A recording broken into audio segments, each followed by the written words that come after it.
Hi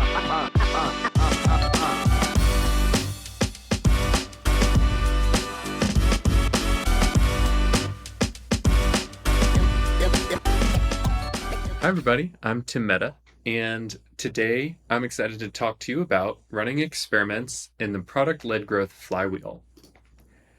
A little bit about myself. I live in sunny Florida. My background mostly consists of conversion rate optimization, working a little bit in marketing strategy, social media, and then inevitably experimentation and growth. Enough about me. If there's one thing that I would love for all of you to take from this discussion, it's in order to really accelerate experimentation within this flywheel, the principle that will help you succeed every time is helping users find value quickly. If we're able to focus on solving their problems and helping them discover what's possible sooner within your product, it'll naturally drive experimentation success within product-led growth. So one thing that you take away from this is it. Well, let's take a step back though. What is product-led growth and what is the product-led growth flywheel? So product-led growth, really simple terms, it's using your product to continue to grow your revenue and user base. So your product experience is what really drives your product's ability to grow. The product-led growth flywheel is specifically what we can call similar to the marketing funnel. The reason we call it a flywheel and not a funnel is because the goal of this particular flywheel is that by the end, or a user getting to the end of it, it naturally creates expansion motions. So expansion being they invite others in, and then others go through the same process and they're getting so much value they start to bring others in, and so on and so forth. So that's really what the product-led growth flywheel is. Within this flywheel, a user goes through certain stages. So they'll start as a stranger, move to explorer, beginner, regular, and then champion. That's where we want to get all of our users. Once they hit champion, the likelihood of them expanding the product, inviting others in, becomes much, much higher. What I want to talk to you all about today are the levers that influence users through this flywheel. Those levers are acquiring users, activating them, monetizing them, and then retaining them. These are the levers that you can pull to help users get through this flywheel. We're going to go through each of these: acquisition, activation, monetization, and retention. And we're going to talk about how to run effective experiments within each of these levers. Are you ready? All right, let's go. Let's start with acquisition. What's valuable to users right now? So at this very point in their journey, what is the most valuable thing to them? For acquisition, it's a place they can trust to explore the ways to solve their immediate need. Where can you test in this area?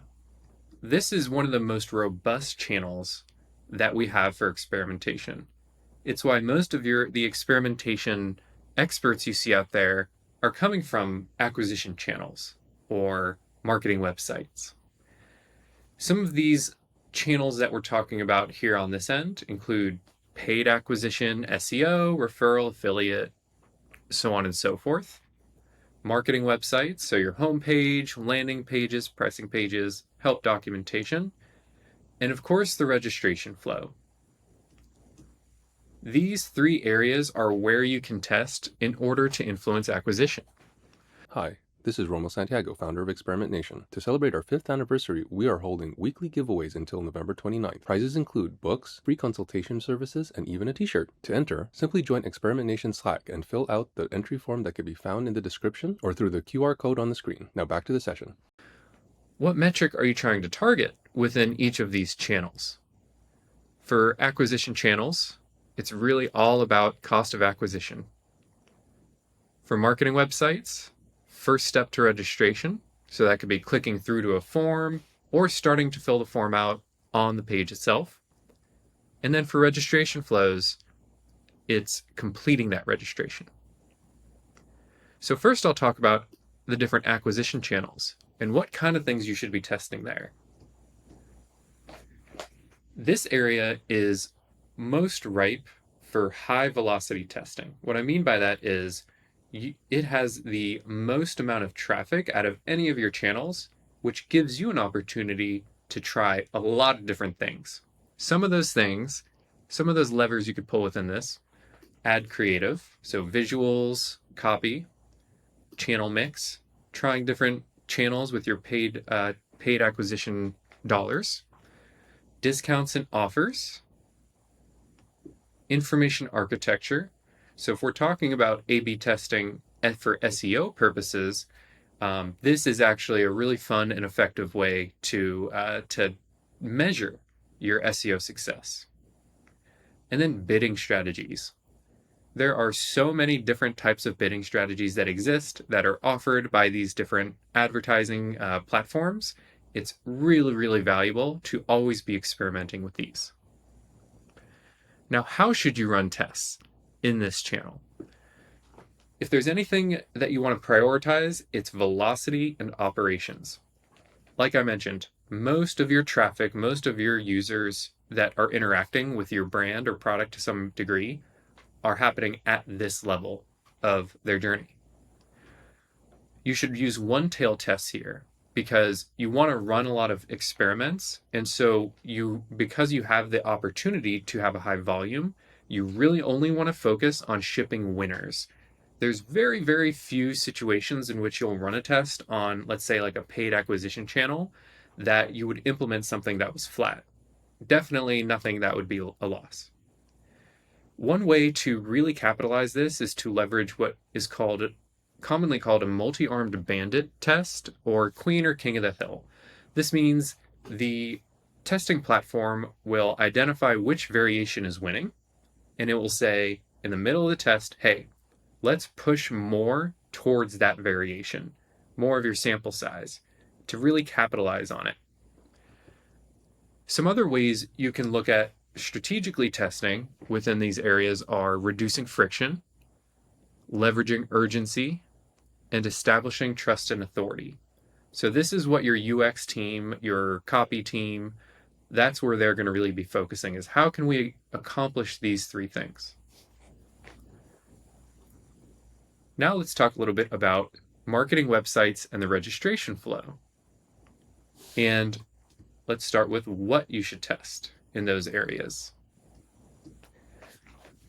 The first is what users immediately see. So headlines, website content, things that are really high impact, like your CTA copy and the placement of that CTA. Your site navigation for all of those users who are not necessarily ready to commit to filling out a form or signing up. Site speed. You can put speed on any of these levers, but especially within this area, a user is trying to solve a problem and they're not fully committed to you. So if you have site speed issues at this point, it's much easier for your user to say, oh, never mind, I'm going to go to this other page that worked faster. And then forms. How you can run tests for these registration and marketing website flows. Prioritize what they see first. You have the least amount of commitment from this user, so what they see immediately, not what's below the fold, but what they see immediately is incredibly important, and you should always prioritize your tests there. Here, we do care about winners and losers, so you want to run a two-tailed test. The reason you want to focus on winners and losers here is because you want to avoid making the same mistakes in the future, and you also want to start to build a bank of learnings, which is much harder to do and document on the acquisition side for those paid channels, just because the speed you go, it's not realistic to be able to document every learning. Avoid full redesigns. Iterate into it. A full redesign is a huge risk, and if you're running A/B tests on your registration flow or your website, This is something I would avoid as much as possible. If you have a big initiative where you have to do it, iterate into it. Find the biggest chunks and do those one at a time. Isolate those variables as much as you can. You also, at this point, want to start personalizing the experience. A user came through, likely through some type of keyword or search term, some type of context. It's rare that a user for the first time will discover you and land on your site without having some type of directional signal that pointed them there. So pay attention to the context of which a user's arriving and make sure you start personalizing that experience. Some things there are making sure the copy on the page matches the copy from the ad they came from or the image, things like that. You want to continue leveraging urgency here, establishing trust and authority. Both of those things are super important. They're table stakes to help make sure your user has the least anxiety possible when moving through this flow. Display their progress. When they're filling out a registration form, especially if you have multiple steps and it requires more than just what you can see at once, displaying the progress will be huge for the user to know, okay, I see my finish line. I'm not going to abandon this. Create consistent messaging from the website to from the ad to the website to the registration flow. Very similar to personalizing the experience. In this case, it's creating a consistent flow and messaging journey in general. Some strategies you can use to improve this: use recording sessions and heat map tools. I would really only recommend using these for this particular area, especially heat map tools, because most users have a very similar objective on your page, which is this going to solve my problem? And also do user tests to identify specifically where you can reduce friction and build more of that clarity. So these are different ways and places you can test. I also want to introduce this scale. Within experimentation, you always have this trade-off. Do I want to run more tests, or do I want to run less tests with really high confidence in the tests? So think confidence as spending a long time in user research beforehand, spending extra time in analysis before and afterwards, getting more of that validation essentially on the idea before you put it out into the world. Think of velocity as getting as many tests out as possible in the interest of moving metrics, more so than in the interest of things like learning. Some considerations of why you want to focus more on velocity in this area. The metrics we went through are well understood and agreed upon as these are very valuable metrics. If we move these, we know we're helping the business. Another consideration, it's a low risk to the product experience itself, which is a much more sensitive area for users. They might be a little more accepting of some particular experiences here versus when they get in the product and they're trying to solve the problem. Also, this place, like I mentioned, has the highest volume of users.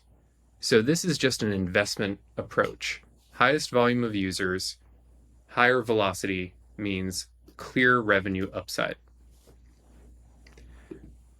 This one's really interesting. Transferable strategies.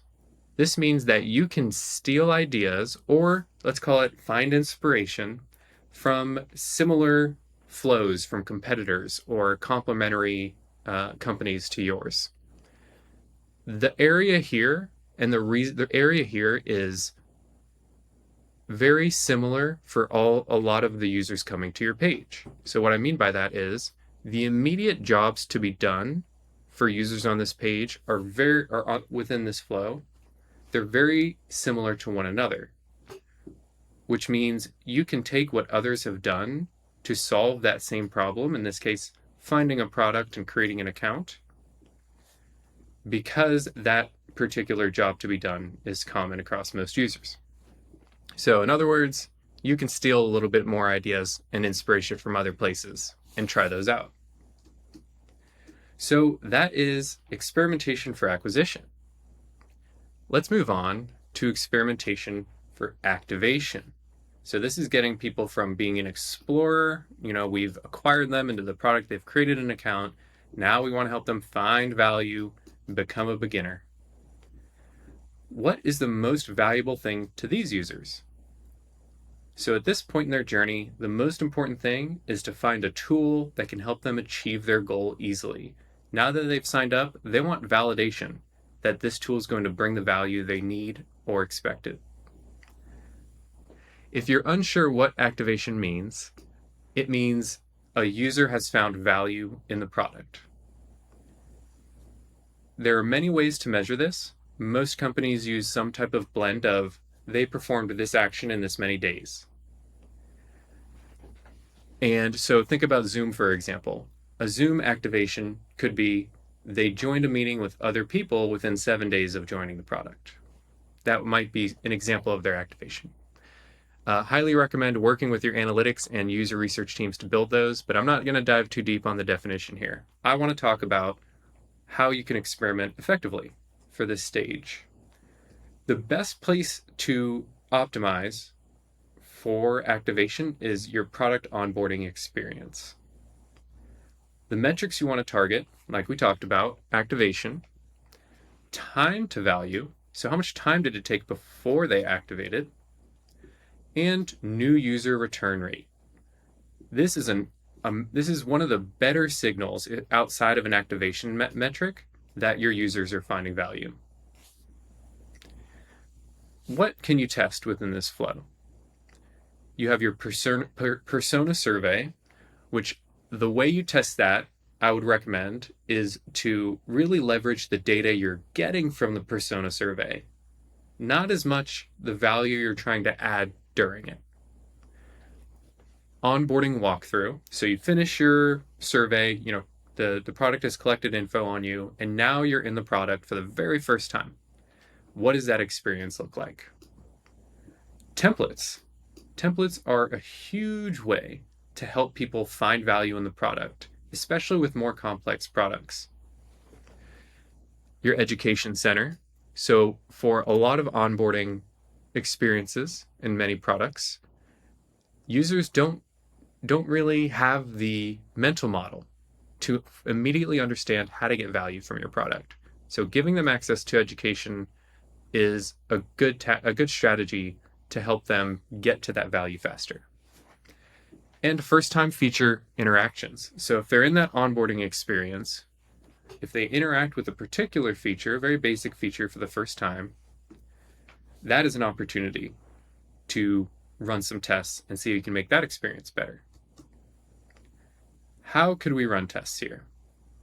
I think the biggest philosophy you should have is prioritizing personalization and relevancy. If all of your users have the same exact experience, regardless of their department, their job title, their industry, or all the things you collect in the persona survey, then you are not going to be very successful experimenting here. So personalization, relevancy to all of the information we've collected about them up to here, that's the most valuable lever or way to pull this lever. I suggest two-tailed tests here as well for this and really anything within the product, because it's very important we understand the losers, not just to avoid them, but to learn about the user. Displaying progress here is a huge way to also accelerate your experimentation. So think you can have a progress bar, you can have a checklist. There's lots of ways you can display progress for this onboarding experience. Create consistent messaging. So all the way from the ad into them actually using the product, that messaging needs to continue to be consistent for the user. Do weekly user tests on the onboarding flow. This is not an easy thing to do if you don't have access to the right tools, but this is one of the most valuable things you could do to generate continuous ideas on how to improve and experiment within this experience. Lead with value, not marketing statements. The marketing statements are meant to be a bridge for users to help them understand the more soft value, accelerate your workflow, that type of language. Now we need to be very specific. Don't lead with marketing statements. Lead with the value you're trying to provide or that a user is looking for. Sprinkle delight. First impressions. That's all I'm saying. If you're in the onboarding flow for the very first time, having some little experiences of delight can be really useful for easing that anxiety of using something for the first time for that user and helping them become a little more focused. Leverage the industry mental models. This is not to say to steal what others are doing in their onboarding experiences. It is more so saying, understand what your user is used to seeing when they're onboarding in similar products, and use that to inspire how you make decisions and how you test here. Try different delivery mechanisms. So some products you'll go into and there'll be an onboarding checklist. Some you'll get an onboarding video. Others, maybe there's a walkthrough, like a clippy, telling you all the cool things that you can discover. Keep it native to the interface. There's nothing that's going to get closed faster than a pop-up that fades the background and just looks and feel very not part of the experience. So a good example would be, instead of popping something up, use a tooltip that comes from that particular area. Or you have the interactive walkthrough, a little nudge towards a particular feature. But try to keep it native with the interface so the user doesn't feel like they're being pulled away from what they're doing. All right, let's go to this fun scale. In this area, I would say you want a balance of both velocity and confidence. These metrics, activation metrics, they're just leading indicators of those higher value metrics like revenue or long-term retention. Because of that, it's more important that we have confidence in the tests we run here. So you want to be more diligent in your pre-test analysis, your impact analysis. You want to be more diligent in your qualitative analysis to make sure you're actually solving a problem and not just gaming people into clicking on something. Another consideration here is that it's a high risk to the product experience. Remember, first impressions. High volume of users.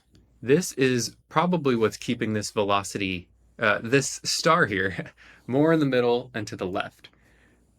After the acquisition channels, this onboarding experience is the only experience in your product that's guaranteed for all of your users to go through.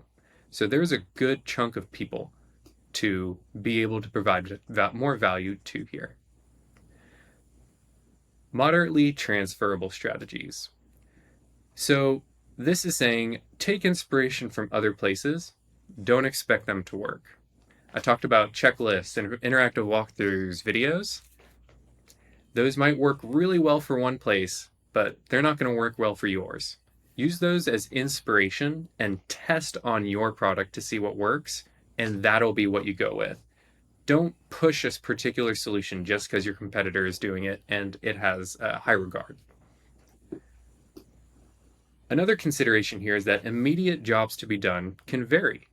So we want to be especially purposeful with what we're testing here and making sure we're not trying to move too fast and consider all of those different jobs to be done for users. And that is experimentation for activation. Let's get to monetization. This one's a little meatier. So here, we want to help these beginners who have now been activated become a regular. In most cases, in order to do that, they have to commit. They have to exchange some type of value, whether it's purchasing a subscription, requesting a license from your company, whatever the means.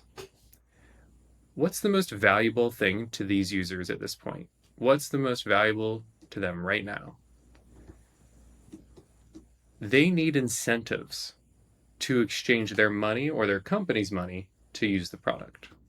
So when we're thinking monetization, the most valuable thing that a user is looking for right now is, give me a good reason to give you my money right now. Here are the different places you could test with monetization: pricing and packaging, payment flows, and your trial experience.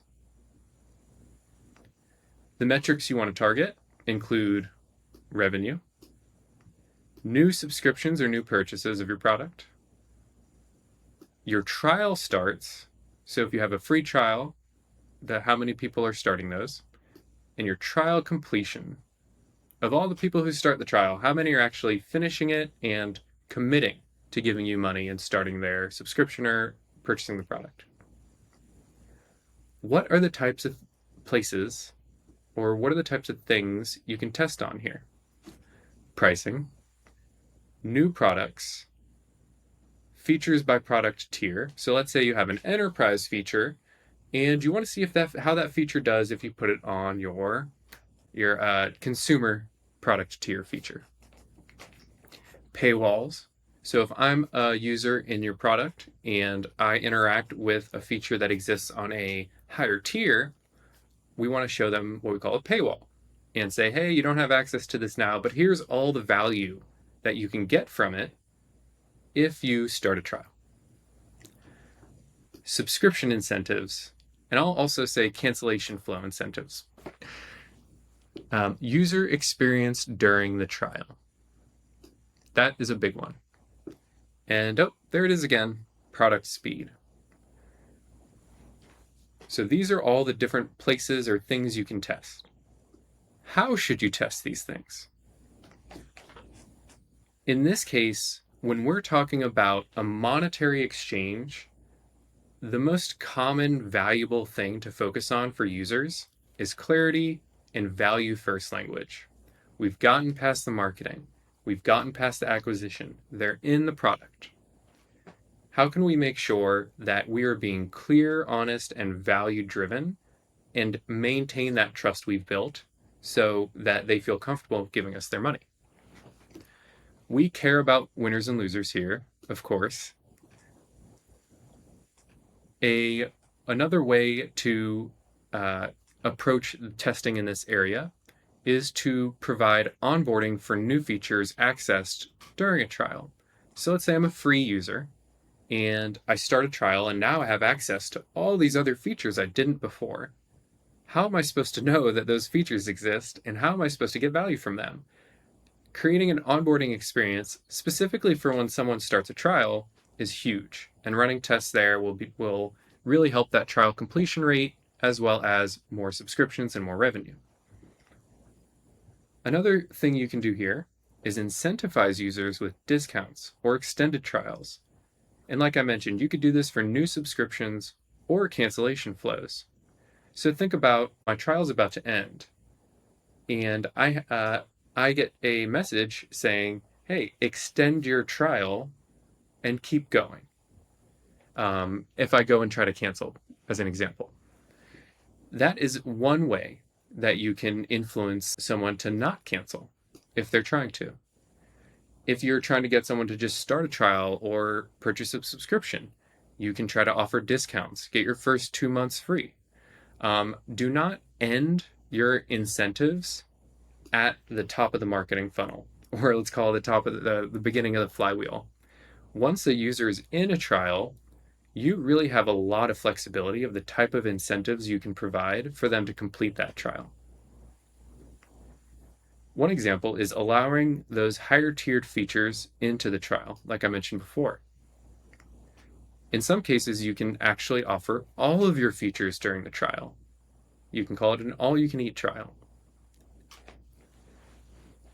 Some important strategies here are to do user research on your payment flows and find opportunities for clarity and trust there. So think about your payment page, your pricing page. They're very sensitive areas where we want to maintain the trust from users.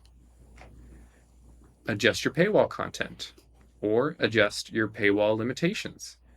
Maybe you allow a user to use a feature a few times before you paywall them versus not letting them use it at all. Great example of bringing value forward. And introducing new product offerings. So let's say you have a whole new product. You have your free product, your consumer product, your enterprise product. Hey, I want to try a consultant version that's kind of in between somewhere. Great opportunity for testing. Let's go to the scale. some considerations of why you can lean a little bit more on velocity here. The value in the metrics is well understood. This is straight revenue, new subscriptions, and so you have a little more affordance in moving these metrics faster and confidence that you're doing something meaningful.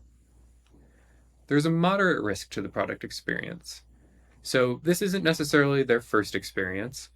And so you've already made that good first impression, but there's still a moderate risk of them not giving you their money if it's a poor experience. So that still exists there. There's still a high volume of users here. Not as high as the other steps, but still a high volume, which means worth capitalizing on the investment. There's clear revenue upside, like we mentioned, and these strategies actually are transferable in a lot of cases. So think about some of those examples I shared. Another one could be, I'm a user who is on a monthly plan, and I've been using this for 6 months. Why not nudge them to an annual plan? You get better lifetime value, and the user doesn't have to pay you as much. Great example of an experiment where you're bringing value forward and you're really focusing on that exchange of value quickly. The immediate jobs to be done are similar across these users. I need to get full access to what I need to do to achieve my goal. If I need to start a trial or monetize in order to do that, so be it. All right, that is experimentation for monetization. The last one, retention. So retention is getting these users who have monetized, they've purchased a subscription, or they've asked their company to buy them one, and they come into the product pretty regularly. They're using it. How do we continue to retain them at a higher rate and turn them into a champion? Well, first, we need to understand what's valuable to the user right now. In this case, it's now that they've purchased it or committed to it, now they need to be able to find sustainable and differentiated value from this product. We don't want to just help them solve your first problem and then walk away. We want to continue to solve their needs. So where should you test here? The best place really is in the product. What are the type of metrics you want to target? In this case, daily and weekly usage is a really good metric to help you understand the potential long-term retention you can get. But since experiments aren't necessarily months long, you can look at daily and weekly usage as really good indicators of that long-term retention. And sharing. So this goes to that natural expansion piece. Once a user is a regular and you help turn them into a champion, you won't really need to nudge them. They will naturally share and pull other people into the product to show them the value they're getting. What should you test here? Some areas where you can test, or what you can test. Feature discovery or feature adoption. Even better, use case discovery and use case adoption. It's very rare that a product is a one-trick pony and is just doing one thing for users. There's usually an opportunity to have additional ways for a user to find value in that product. And then, of course, those sharing flows. So how can we make it easy for those users who have found value to pull others in? How can we test here? The most important thing to have at this point in order to have effective experiments is to prioritize having a deep understanding of your users and their journey and needs. Very, very important to do two-tailed tests here. You care almost just as much about the winners as you do the losers because of what you learn about your users and how you can apply that info in the future. You also want to test using very native tips and walkthroughs when a user first interacts with a feature. So if I use this widget for the very first time, and we know that that widget is a sticky piece of the product that we've heard from other users, we want to make sure a user can find value in that feature really quick. Share non-intrusive nudges towards complementary features or use cases. So if I'm using something and we have another feature or use case in the product that is complementary to that, it's important that we help show the user what's possible. We cannot expect users to discover what they don't know. It does feel a little bit like, hey, do you mean be like the Kool-Aid man and bust through the wall? Which I stole that from someone at work. And in some cases, it does feel like that. But if you do it in a way that's very native to the user's workflow, say even within a template, then it's much easier to help get that adoption in those additional use cases. Another way or tactic here is to give a clear path to letting users provide feedback. Because these users are more of your regulars and we're trying to get them to champions, we want to make sure that we're continuing to solve the nuances they're experiencing.